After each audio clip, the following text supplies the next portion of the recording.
মুসলমান ভাইরা রে আমার গভীর মনোযোগ দিয়ে খেয়াল করবেন।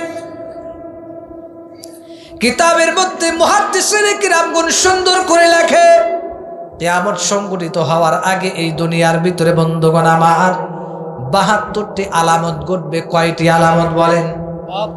৭২টি আলামত প্রকাশ পাবে। সবগুলা বলা সম্ভব না, আমি কিছু কিছু পয়েন্ট আকারে লিখে নিয়ে আসছি। এর ভিতরে ১ নম্বর আলামত হলো ওয়ামাতুস সালাহ, নামাজ ছেড়ে দিবে। কিয়ামতের আলামতের ভিতরে একটা হলো সমাজের ভিতরে মুসল্লি কমে যাবে। মুসল্লি নামাজীদের সংখ্যা কমে যাবে। মানুষ নামাজ পড়তে চাবে না, নামাজ পড়াটাকে তারা অলসতা মনে করবে। এটা কিয়ামতের আগে ঘটবে। নামাজই কমে যাবে, মানুষ নামাজ ছেড়ে দিবে, আল্লাহর প্রতি এত ভয় রাখবে না। মানুষ বিনা কারণে বিনা ওজরেই নামাজ ছেড়ে দিবে। আর নামাজ ছেড়ে দেওয়ার কারণে তার ভিতরে বিন্দু পরিমাণও কষ্ট দুঃখ জাগবে না। নাউযুবিল্লাহ জোরে কর। কিয়ামতের আগে এই আলামতটা ঘটবে, মানুষ নামাজ ছেড়ে দিবে। ২ নম্বর পয়েন্ট হলো সমাজের মানুষগুলো আমানতের খেয়ানত করবে। আরে যুবক, সমাজের ভিতরে মানুষ আমানতের খেয়ানত করবে। অনেকেই বলবেন হুজুর আমানতের খেয়ানত আবার কিভাবে করবে? আমার ভাই রে, বর্তমান জামানায় দেখবেন বাবা ছেলেকে বিশ্বাস করে না। কথা বলেন ঠিক কিনা? মারা যাওয়ার আগে চিন্তা করে আমার ছেলের নামে যে এই জমিটা লিখে দেব, আমার সন্তানের নামে যে এই বাড়িটা লিখে দেব। আমার সন্দেহ হয় ওর যে ব্যবহার, ও কি আমাকে ভাত দিবে নাকি বের করে দিবে, সন্দেহ করে। কথা বলেন ঠিক কিনা? আমানতের খেয়ানত করবে। এ বন্ধু, শুধু তাই নয়, ২ নম্বর হলো, এই পয়েন্ট এখনই কিন্তু শেষ হয় নাই। আমানতের খেয়ানত কিভাবে করবে আর একটা কথা শোনেন। উদাহরণ এক্সাম্পল না দিলে তো সহজে বুঝবেন না। মনে করেন আপনি আপনার ভাইকে ৫০ থেকে ১ লক্ষ টাকা আপনি ধার দিলেন। এবার ওই টাকাটা আপনি আদায় করে দেখেন যে আপনি কত ধানে কত চাল। কথা বলেন ঠিক কিনা? আমি দেখছি আত্মীয় স্বজনের ভিতরে এরাই বেশি আমানতের খেয়ানত করে, আর এরাই বেশি টাকা নিয়ে কষ্ট দেয়। মনে করে আমার তো ভাই, পরে দিলে সমস্যা কি? অথচ হের যে বিপদে আছে এটা করবে না।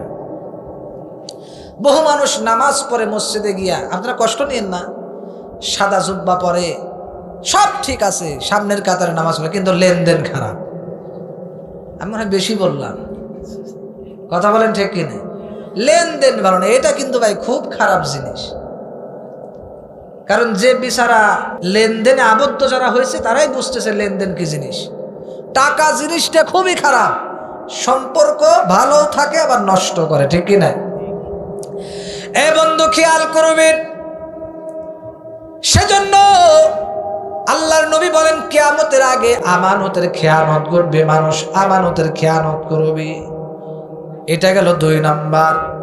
৩ নম্বর হলো, এইটা যদি বলি আমি জানি আমার উপরে অনেকেই রাগ করবেন। ৩ নম্বরটা থাক নাকি না? বলবো বলবো তো? রাগ করবেন না তো? এ বন্ধু খেয়াল করবেন, আল্লাহর নবী বলেন ৩ নম্বর হলো, এই দুনিয়ার ভিতরে সুদের কারবার বেড়ে যাবে। টাকা ধার দিতে যাবে, সুদ চাবে, ব্যবসা বাণিজ্য করবে, সুদ খাবে, বিভিন্নভাবে সুদ খাবে, সুদের কারবার বেড়ে যাবে। শুধু তাই নয়, ৪ নম্বর হলো মিথ্যাকে মানুষ সত্য মনে করবে। ৫ নম্বর হলো পিতামাতার অবাধ্য হবে। ৬ নম্বর হলো তালাকের সংখ্যা পৃথিবীতে বেড়ে যাবে। ৭ নম্বর মসজিদগুলো পাকা হবে। ৮ নম্বর যারা ছাগল চড়াতো জুতাবিহীন মানুষগুলা বিল্ডিং বানানোর জন্য তারা প্রতিযোগিতা করবে। ৩ নম্বর সুদের কারবার বেড়ে যাবে। ইন্না মিন ইশরাতিস সাআতি আই ইজহারার রিবা। নবীজি বলেন কিয়ামত হওয়ার আগে সুদের কারবার বেড়ে যাবে। নাউজুবিল্লাহ জোরে কর।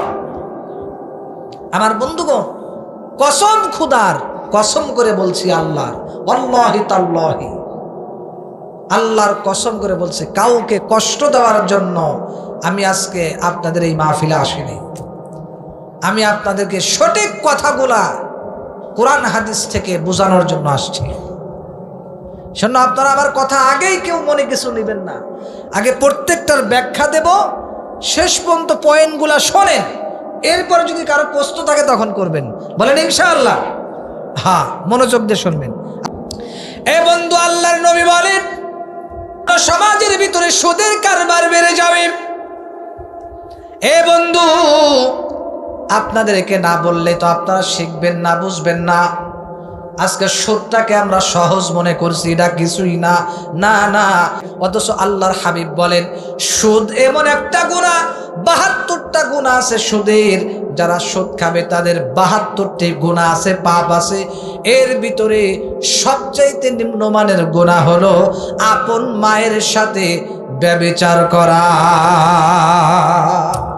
চিল্লায়া কর নাউজুবিল্লাহ।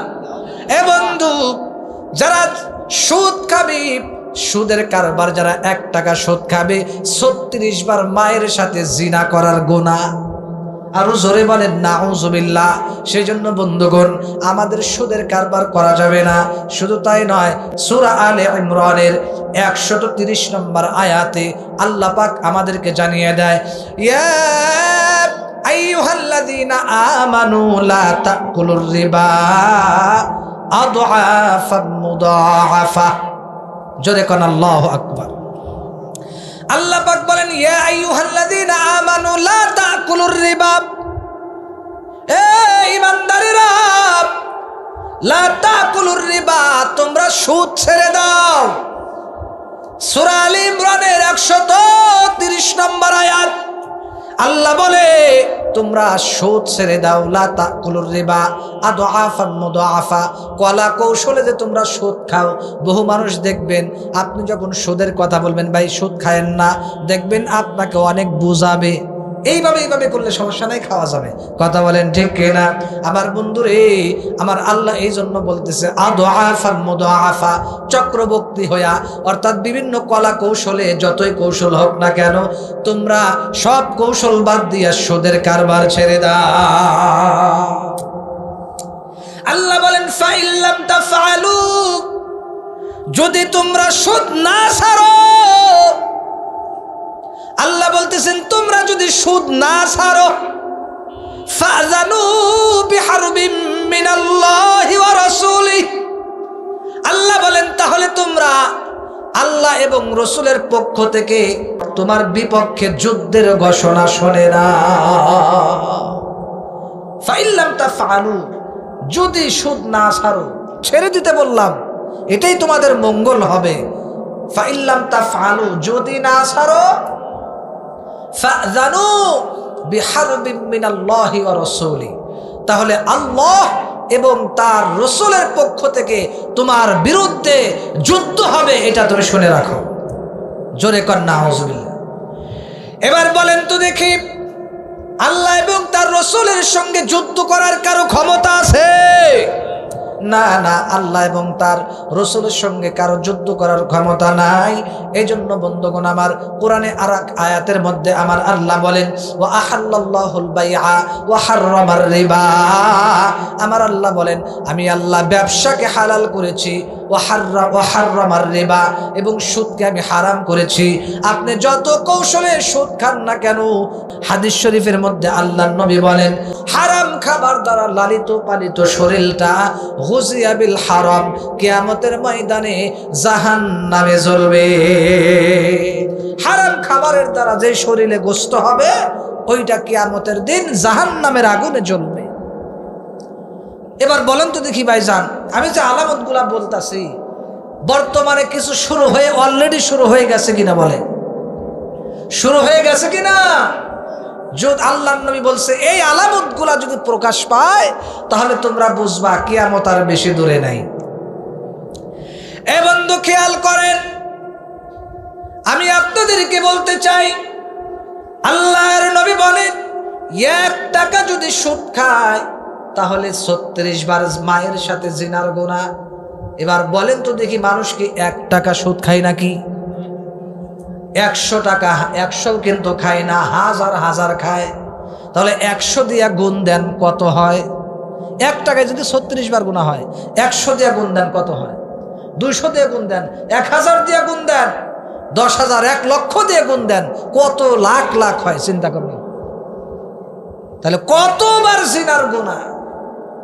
সেজন্য বাজান আমি বহু মানুষকে দেখছি যে ভাই কেমন আছেন, তাই বেশি ভালো না। এই মিয়া আপনি লাখ লাখ টাকা কারবার করেন, এত টাকা সুদের কারবার করে, আপনি শান্তিতে নাই কেন? কই ভাই অশান্তিতে আছি, টাকা কামাই করলে কি হবে, মনে শান্তি নাই। স্ত্রী অসুস্থ, আমি অসুস্থ, মেয়ে অসুস্থ, ডাক্তার বাড়ি নিয়ে যাওয়া লাগবে, ক্যান্সার ধরা পড়ছে, এইটা সেইটা, বিভিন্ন ব্যস্ততা দিয়ে আল্লাহ ওরে শেষ করে দিবে। কথা বলেন ঠিক কিনা? সুদে কোনোদিন, হারামে কোনোদিন বরকত আসবে না বাজার। সেজন্য প্রয়োজনে না খেয়ে থাকবেন, হারাম খাবেন না। শুধু সুদের বিষয় না, আরো কত রকমের হারাম আছে না, সব হারাম থেকে বেঁচে থাকবেন, হারাম খাবেনই না। কারণ যত হারাম তত অশান্তি। আমরা এত বুঝি, তারপরও হারাম কেন খাই বোঝায় না। যত আপনি অবৈধ পথে টাকা উপার্জন করবেন, কালো টাকা, আপনার সমাজ সংসারে তত অশান্তি আসবে। আর যত হালাল খাবেন তত বরকত আসবে, তত বরকত আসবে, শান্তি আসবে। আলহামদুলিল্লাহ বলে নাকি ভাই? আমি খারাপ কথা বললাম? এ বন্ধু খেয়াল করেন, এই গেল 3 নম্বর কথা। 4 নম্বর কথা হলো মানুষ মিথ্যাকে সত্য মনে করবে। 5 নম্বর হলো পিতা মাতার অবাধ্য হবে। এবার বলেন তো দেখি, 5 নম্বর যে পয়েন্টটা আসলো, পিতা মাতার অবাধ্য হবে সন্তানরা, এই কথাটা মিথ্যা না সত্য বলেন? বর্তমান জামানায় আমি আজকে আমি গাড়ি নিয়ে যখন আসলাম, আমি একটু লক্ষ্য করলাম, একটা যুবক ছেলে, মনে করেন 20 থেকে 25 বছর বয়স, ওই যুবক ছেলেটা দেখলাম চুল একটা কাটিং দিছে, মুরগির মতো কাটিং। আমার অনেক আফসোস লাগলো। বাইকে চড়ছে, বাইক এমনভাবে টান দিছে রে ভাই, এই দিকে কাট হয়, এই দিকে কাট হয়, এদিক কাট হয়, এই দিক কাট হয়। আমার ড্রাইভার বলে, দেখেনি আর কারবার, এই ফাজিল মরবে। ও তো চিন্তা করতেছে না, ও যদি এখন অ্যাক্সিডেন্ট করে একটা হাত পা নষ্ট হয়, টাকা তো ওর আব্বা আম্মার যাবে, ও তো বুঝতেছে না। বর্তমান জামানায় 14 বছর 15 বছর অনেক যুবক, তারা উল্টা পাল্টা করে মোটর সাইকেল চালায়, বাইক চালায়, ঠিক কিনা? এ বন্ধু, তখন আমি ওই ড্রাইভারকে বললাম, ভাই রে, যারা ভদ্র ছেলে, মা বাবার কথা তারা শোনে, তারা উল্টা পাল্টা করে গাড়ি চালায় না, রাস্তা গেলে তারা সুন্দর করে গাড়ি চালায়। যারা উল্টা পাল্টা করে এইভাবে পাখির মতো করে ডুলে ডুলে যারা এইভাবে গাড়ি চালায়, বাড়িতে গিয়ে খবর নেন, ওর মা বাবার কথাও হয়তো শোনে না। ওর মা বাবা হয়তো বলে, বাবা এইভাবে গাড়ি চালাবি না, হয়তো শোনে না। আমার মনে হয় কিছু নেশা কইরা মদ গাঁজা খায়া ও গাড়িতে উঠছে। কথা বলেন ঠিক কিনা? আমার মনে হয় এই সমস্ত সন্তানদের ব্যাপারে মা বাবা দায়িত্ব ছাইরে দিছে, তুই যা ইচ্ছা তাই করগা, তুই মরলেও আমার যায় আসে না, বাঁচলেও যায় আসে না। কথা বলেন ঠিক কিনা? যারা ভদ্র ছেলে, এইভাবে তারা গাড়ি চালাবে না। বিশ্বাস করেন ভাই, একটু খালি এদিক সেদিক হলে একদম ওর হাত জীবন শেষ। সেজন্য জীবন নিয়ে খেলা করবেন না যুবক ভাই। আপনার জীবনের অনেক দাম আছে। আপনার আব্বা আম্মা আপনাকে অনেক কষ্ট করে মানুষ করছে ভাই।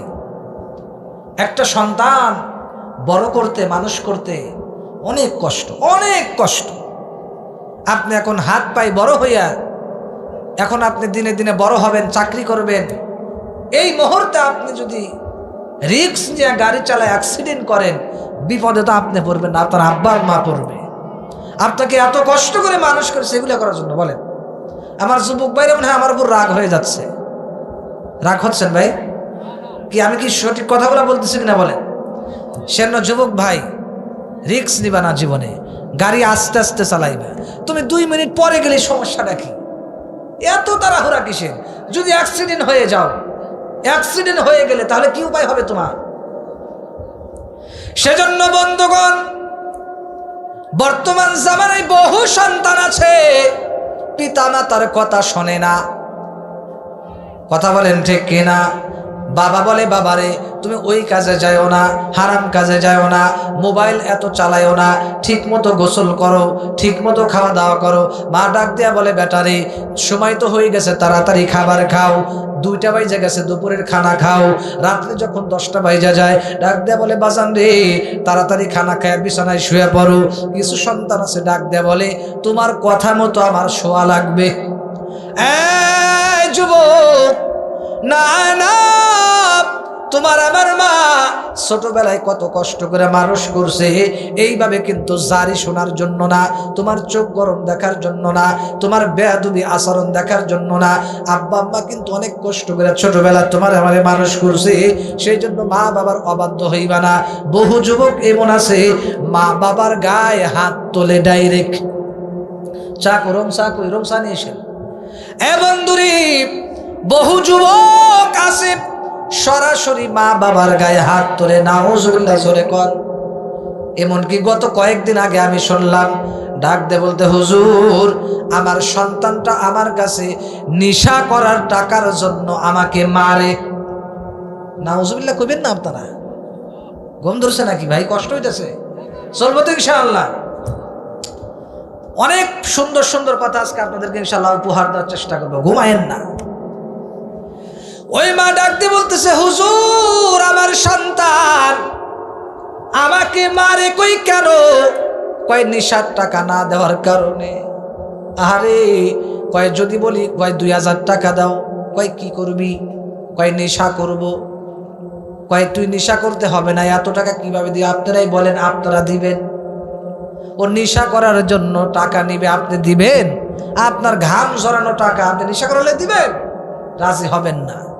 কিন্তু মা সন্তানের শক্তির জোর দেখা ভয়ে ভয়ে ডরে ডরে দিয়ে দেয়। তাছাড়া তো আমাকে জানে মেরে ফেলবে, ছুরি ধরে, চাকু ধরে, গুলি ধরে, পিস্তল ধরে। কয় নেশার টাকা না দিলে কিন্তু এখনই গুলি করব, চাকু দিয়ে জবাই করব। এ বন্ধু খেয়াল করেন, আমার মনে হয় এলাকার ভিতরে এরকম যুবক নাই।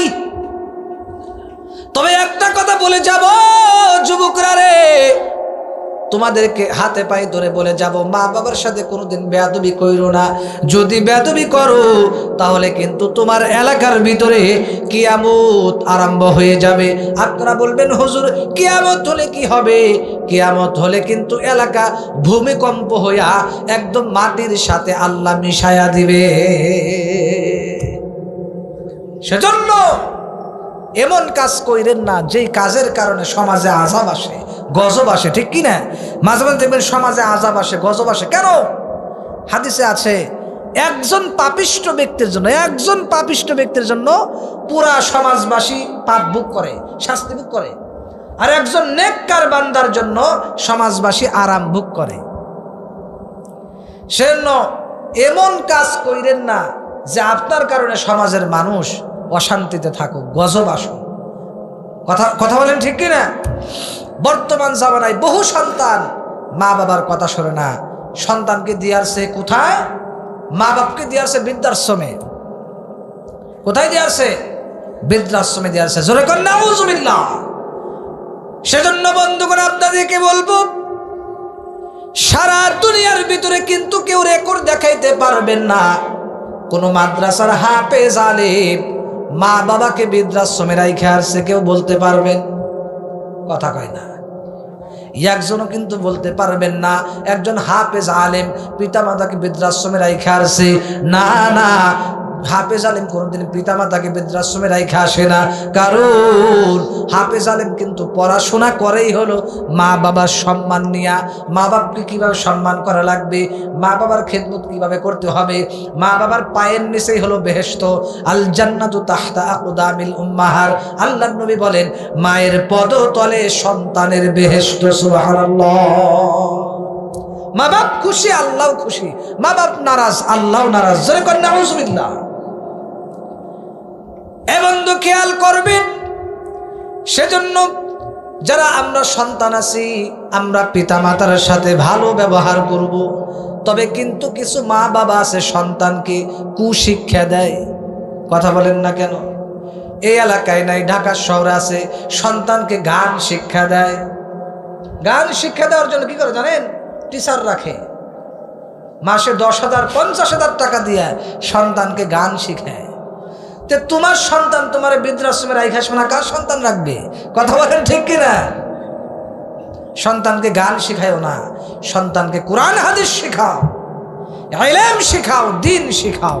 ইনশাআল্লাহ মৃত্যুর সময় কাজে লাগবে, হাসরের মাঠেও কাজে লাগবে, দুনিয়াতে জীবিত থাকা অবস্থায়ও কাজে লাগবে। সুবহানাল্লাহ।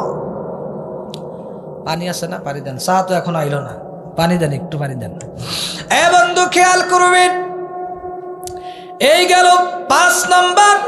6 নাম্বার হলো, এবার আসেন মজার কথা বলবো। 6 নাম্বার হলো তালাকের সংখ্যা বেড়ে যাবে, ডিভোর্সের সংখ্যা বেড়ে যাবে। এবার বলেন তো দেখি এই কথাটা বাস্তব না অবাস্তব? বর্তমান জামানায় তালাকের সংখ্যা বেড়ে গেছে কিনা বলেন? সমাজে সমাজে, গোত্রে গোত্রে, গ্রামে গ্রামে, জায়গায় জায়গায় শুধু তালাকের সংখ্যা। চেয়ারম্যান সাহেব ডাক দেয়া বলে, হুজুর প্রতি মাসে আমার 10টা বিচার করা লাগে, একটু তাড়াতাড়ি একটু ভালো করে ওয়াজ করে যান। এক চেয়ারম্যান কয়, হুজুর প্রতি মাসে আমার স্বামী স্ত্রীর 10টা বিচার করা লাগে, এরা এত অশান্তি থাকে কে? এই বিষয়টা ওয়াজ করে। আমার ভাইরা, বর্তমান জামানায় স্বামী স্ত্রীর তালাকের সংখ্যা বেশি চলছে। পানি নাই না? গলা শুকিয়ে গেছে কেমন যেন, একটু পানি নিয়ে আপনি, এই একটু তাড়াতাড়ি পানি নিয়ে আসো। আচ্ছা আচ্ছা, আসতেছে। এ বন্ধু খেয়াল করবেন, তালাকের সংখ্যা কিন্তু বর্তমানে বেড়ে যাচ্ছে। আর এই তালাকের সংখ্যা যদি বেড়ে যায় তাহলে বুঝবেন কিয়ামত আর বেশি দূরে নাই। জোরে কর নাউযুবিল্লাহ। আমার বন্ধুরে, বর্তমান জামানায় দেখবেন বেশিরভাগ স্ত্রীরাই ছেলেদেরকে ডিভোর্স দেয়। কথা কয় না কে?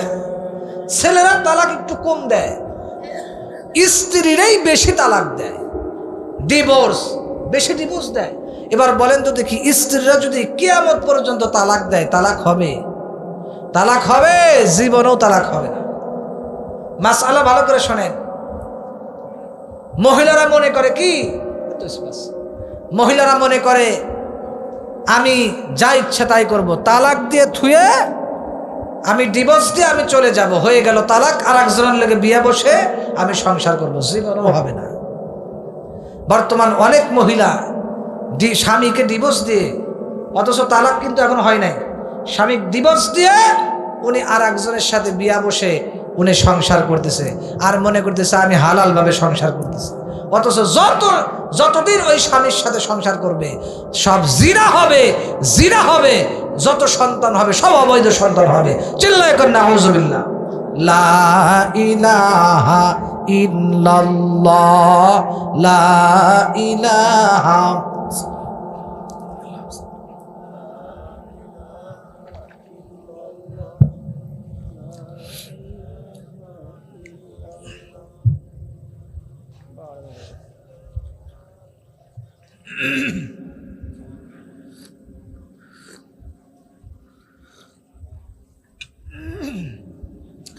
লা ইলাহা ইল্লাল্লাহু মুহাম্মাদুর রাসূলুল্লাহ।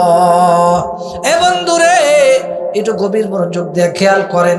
না না, এ আমার আম্মা জান, আপনারা যারা পর্দার আড়ালে শুনতেছেন, ইচ্ছা করলে আপনি তালাক দিতে পারবেন না। স্ত্রীরা যত তালাক দিবে, যত ডিভোর্স দিক না কেন, তালাক দিতে দিতে যদি সারা দুনিয়া উল্টাও ফেলায়, এরপরেও কিন্তু তালাক হবে না, তালাক হবে না। হ্যাঁ, স্ত্রী তালাক দেওয়ার পরে স্বামী যদি বলে হ্যাঁ আমি এটা মেনে নিলাম, তাহলে আবার তালাক হবে। স্বামী যতক্ষণ পর্যন্ত অনুমতি না দিবে ততক্ষণ পর্যন্ত তালাক হবে না। সেজন্য আমার মা বোনেরা, তালাক কিন্তু একটা খুব জঘন্যতম একটা জিনিস। আমার আল্লাহর কাছে সবচেয়ে নিম্নমানের একটা কাজ, সবচেয়ে নিম্নমানের একটা হালাল কাজ। আমার আল্লাহ এইটা কিন্তু পছন্দ করে না। অনেক মহিলা আছে 2টা সন্তান 3টা সন্তান রাইখা পরকিয়া করে আর একজনের লেগে চলে যায়। কথা বলেন ঠিক কিনা? আমার বাইরে ও আমার আম্মাজান, আমি তোমাকে বলতে চাই, যেই মা বোনেরা এই কাজগুলা করো, দুইটা সন্তান, একটা ফুটফুটে সন্তান রাইখা চইলা যাও, আমি বলবো তুমি আসলে প্রকৃত মা না, তুমি মা নামে শয়তান। যেই মা সন্তানকে রাইখা, দুইটা সন্তান রাইখা, তিনটা পাঁচটা সন্তান রাইখা যারা এইভাবে আর একজনের লোকে উড়াল দেয়, বুঝবেন এটা কোনোদিন মা হইতে পারে না।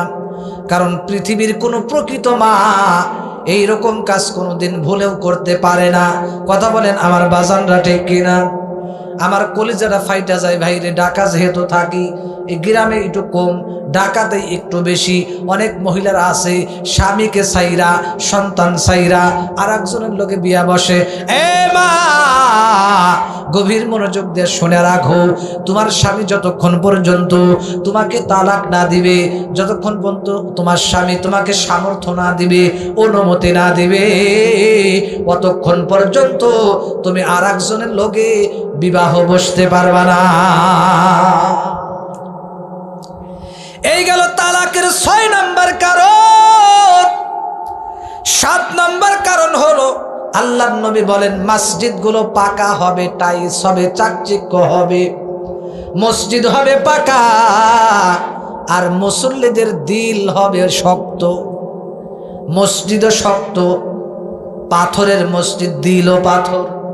আগের যুগে বন্ধুরা আমার মসজিদগুলা ছিল মাটির, এই জন্য মানুষের দিলও ছিল মাটির মতো। কথা বলেন ঠিক কিনা?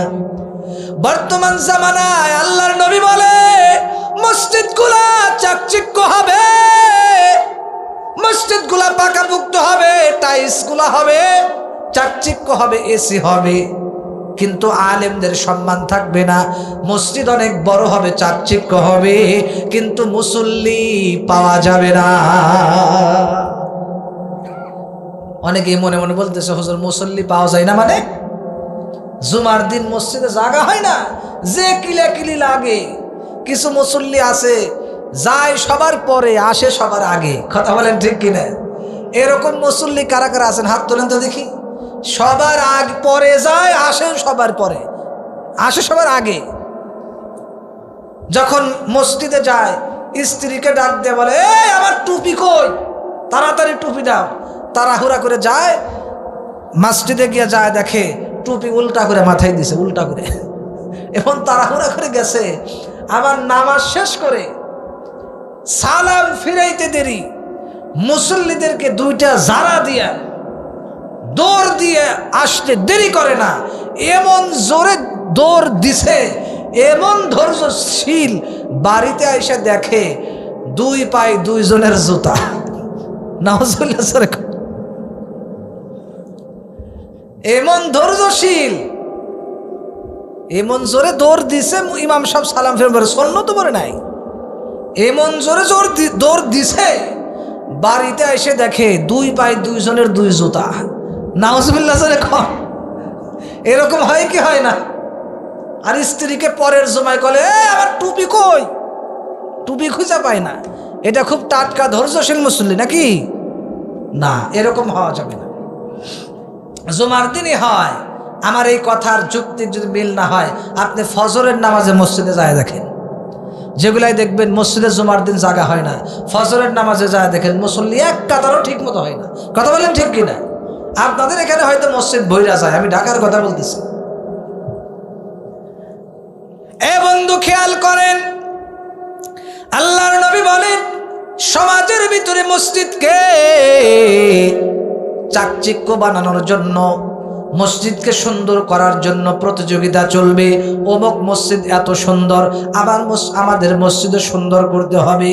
ইরাকের টাইলস আনতে হবে, তুরস্কের টাইলস আনা লাগবে, বিভিন্ন টাইলস দিয়া সুন্দর করে মসজিদ বানাবো, যাতে করে মানুষ বলে হাই এলাকার মানুষ একটা মসজিদ দিছে, নামাজ পড়ুক বা না পড়ুক।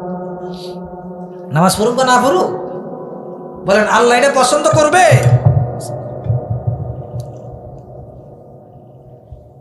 আল্লাহ পাক এটা পছন্দ করবে না। সেজন্য নবীজি বলেন, যখন দেখবা মসজিদ খুব উন্নত হইতেছে, মুসল্লি পাওয়া যায় না, দেখবা কিয়ামত আর বেশি বাকি নেই, হয়তো আলামত প্রকাশ পাবে কিছুদিন পরে। 8 নম্বর হলো যারা দুনিয়ার ভিতরে গরিব মানুষ ছিল, ছাগল চড়াইতো, ছাগল। শুধু তাই নয়, আমার বন্ধুগণ কৃষি কাজ করত, জুতাবিহীন মানুষগুলা যারা জুতা ছাড়া হাঁটাহাঁটি করত, এই জুতাবিহীন মানুষগুলাও এক সময় বিল্ডিং বানানোর জন্য, ভবন বানানোর জন্য তারা প্রতিযোগিতা করবে।